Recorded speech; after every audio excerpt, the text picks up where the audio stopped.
Imagine a single concrete barrier standing between the United States and the sudden catastrophic collapse of its entire economic spine. Imagine a massive, roaring river that has spent the last 70 years desperately trying to tear that barrier down, while an army of engineers fights a multi-billion-dollar, around-the-clock war against nature, just to keep a nation from splitting in half. This is not a hypothetical scenario for the distant future. Right now, in the heart of Louisiana, a ticking logistical time bomb is buried in the mud, and if it detonates, the entire global supply chain will be thrown into absolute chaos overnight. The ports of New Orleans and Baton Rouge will instantly cease to exist. Freshwater supplies for millions of citizens will turn to toxic saltwater, and America's most vital commercial highway will completely dry up. To understand the terrifying scale of this impending disaster, you first have to understand the ruthless psychology of the Mississippi River. Rivers are not static lines on a map. They are living, shifting, highly volatile engines of geography. For thousands of years, the Mississippi River has functioned like a giant, swinging pendulum, naturally changing its path to the ocean roughly once every 1,000 years. A river will always seek the path of least resistance. It wants the steepest, shortest, and fastest route down to the Gulf of Mexico.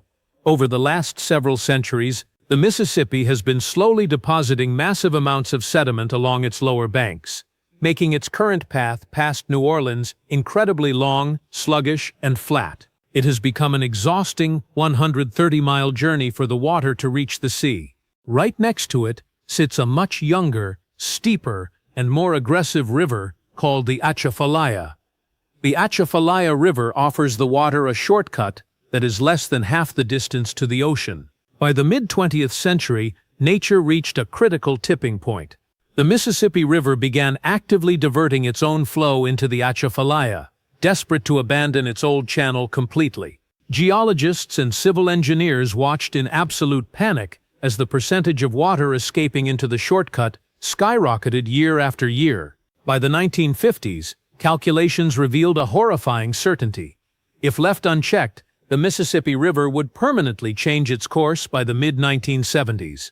If the river shifts, the consequences are mathematically apocalyptic for the American economy. The corridor between Baton Rouge and New Orleans is the single most important chemical and industrial manufacturing zone in the Western Hemisphere. It relies entirely on the continuous, massive flow of fresh Mississippi water for cooling and processing. More importantly, this stretch of the river handles over 60% of all United States grain exports, along with millions of tons of petroleum, coal, and manufactured goods. If the Mississippi shifts its main channel to the Atchafalaya, the current riverbed will instantly transform into a stagnant, shallow bayou.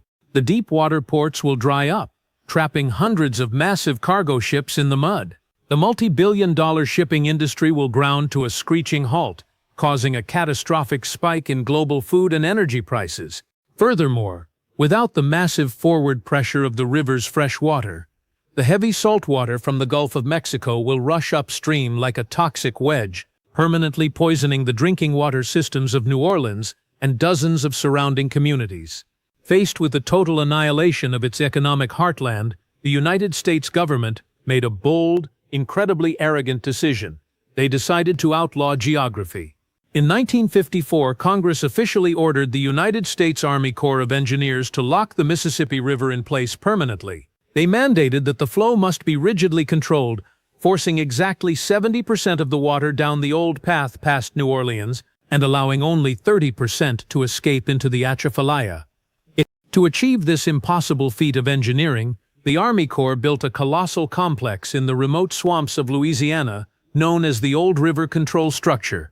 Completed in 1963, this massive fortress of reinforced concrete, steel pilings, and giant mechanical gates was designed to act as the ultimate chokehold on nature. It was hailed as a triumph of modern human engineering, a permanent victory over the forces of geology. For 10 years, the structure held the line, mechanical gates opening and closing to precisely meter out the water, forcing a giant river to obey human laws. But the engineers had severely underestimated the raw, unrelenting violence of the water they were trying to cage. The ultimate test came in the spring of 1973. A series of unprecedented, catastrophic rainstorms battered the entire American Midwest, sending an ungodly volume of water rushing down the Mississippi Basin. The river swelled to a terrifying, historic crest, slamming into the old river control structure with the force of a detonating weapon. As millions of gallons of water pounded against the concrete barrier every single second, a terrifying phenomenon began occurring beneath the surface. The immense pressure created massive violent whirlpools on the upstream side of the structure. These raging underwater vortexes began rapidly eroding the riverbed, eating away at the very dirt holding the foundation in place. Deep beneath the roaring water, out of sight of the panicked engineers, the river was digging a massive hollow cavern directly underneath the concrete fortress. Suddenly, the wing wall of the massive structure collapsed into the churning mud. The entire three-story concrete barrier began to violently shake, tilting forward into the rushing water as the steel support pilings began to snap under the immense pressure. The river was literally digging underneath its cage, moments away from knocking the entire structure over and claiming its new path to the sea. If the structure collapsed, the Mississippi would shift permanently, and there would be absolutely no way to stop it. In a frantic, desperate battle against time, the Army Corps of Engineers scrambled every available resource. Emergency crews worked through the night under blinding floodlights, dumping thousands of tons of massive granite boulders into the roaring vortexes to fill the hollow voids beneath the shaking foundation. They packed the structure with everything they could find, praying the concrete would hold for just a few more hours. Through sheer luck and round-the-clock manual labor, the floodwaters finally began to recede. The structure survived, but it was permanently crippled. The massive concrete foundation had been severely undermined, forever shifting the structural integrity of the complex.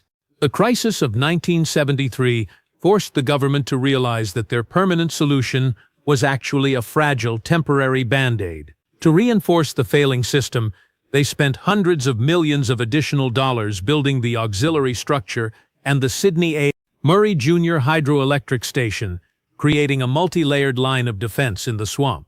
But this massive expansion only proved how desperate the situation had become. Humans had not conquered the river.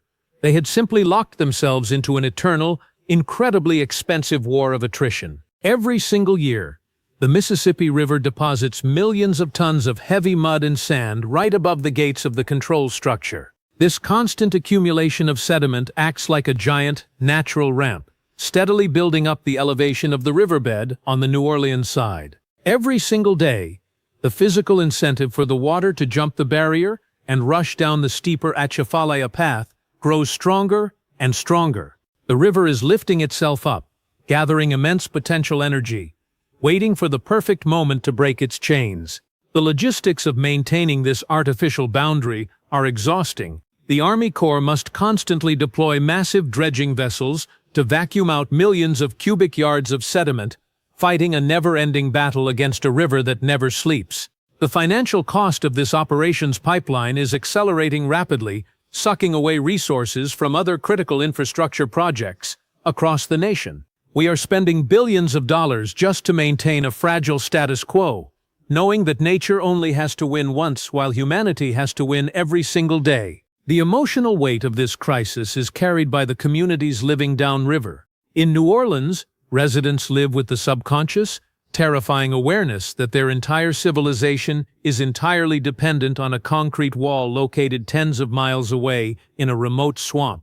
If that wall fails during a major hurricane or a historic spring flood, the city will lose its freshwater lifeline within 48 hours. The local economy will instantly implode as industrial plants shut down, triggering an unprecedented humanitarian and refugee crisis in the Deep South. Yet, despite the staggering stakes, this impending catastrophe remains largely ignored by national risk assessments and the mainstream media. It is an invisible war happening in the middle of nowhere, managed by a quiet army of engineers who know that the structural materials are reaching the absolute end of their engineering lifespan. Concrete degrades, steel corrodes, and the sheer mechanical fatigue of holding back a continental river for over 60 years is reaching a critical breaking point.